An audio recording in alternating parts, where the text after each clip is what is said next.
Christ is among us. He is, now he shall be. God bless you. Joyous Feast of All Saints. Have a seat. Relax. In the prophecy of Isaiah, the Lord says, "Ye are my witnesses, and I too am a witness." The word witness there, we normally, of course, nowadays we only usually use this term in like eyewitness. I saw something.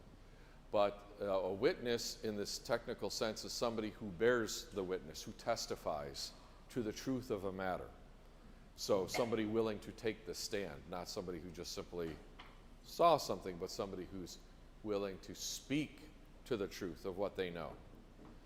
And so that is the root of the word in English from the Greek for witness, martyr, martyrion. A holy martyr. We celebrate the holy martyrs on the Feast of All Saints. Because all saints are martyrs. Because all saints are witnesses. All saints took the stand of this world and bore a witness to the truth of what they understood.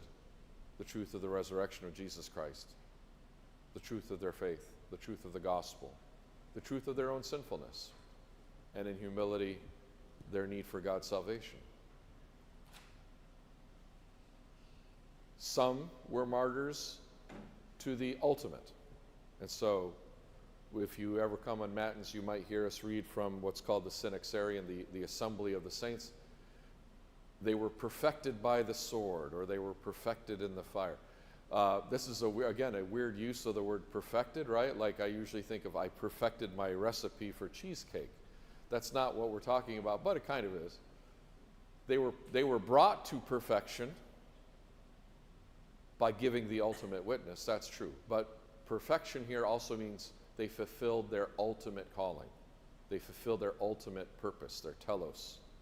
That's also the meaning of perfection there. Every saint is a martyr, though, in that respect. They are perfected in some way. They are brought to their ultimate good, which is their ultimate purpose, the purpose for which God created them to be. And through that life, they bear that witness about the power of God. So some of them died as martyrs. Some of them suffered, but later lived the rest of their life. St. Maximus the Confessor isn't a good example, or Father Calchus, who some of us knew, who lived in this time. Others were pious, and they struggled through their life of prayer, through asceticism, either as monastics or living in the world. Next week, we'll be canonizing a new saint for the Orthodox Church in America, St. Olga of Kwethluk, a priest's wife who was perfected in the crucible of parish life in Alaska, taking care of people under extraordinarily difficult circumstances. It's not all like northern exposure and cute little, quaint little things. It's a hard life there. And some, who knows, were perfected in a whole bunch of different ways. Each one of you has a calling by which you will be perfected in your life, whether it be through your faithfulness in marriage, through your struggles in taking care of somebody who's sick, or raising children, or giving of all you can to help those who are in need, whatever form it takes. God has presented to you a cross to bear and a path to walk. There's no other option.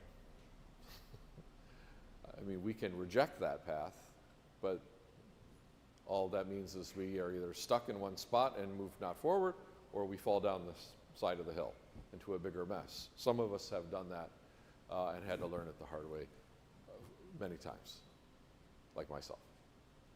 So, brothers and sisters, this is the feast of you. Behold, you are his witnesses, and he is a witness. He bore the witness, he took the stand of the cross, and testified to his love for us beyond all impeachment, and rose again, which is even the bigger testimony, right?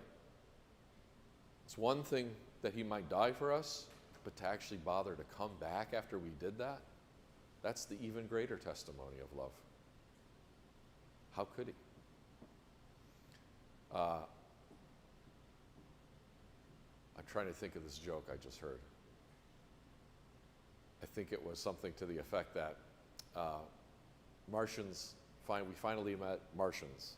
And Martians said, yeah, we see Jesus, he comes by all the time. I said, oh yeah, really? How's that? Well, when the first time he came, we threw him a big party and we had a really good time. Why? What did you guys do the first time he came? And that's why maybe he hasn't come back so soon. So brothers and sisters, let us throw Christ a good party on the Feast of All Saints. Let us bear witness to our love for him as he has borne it for us. Christ is among us.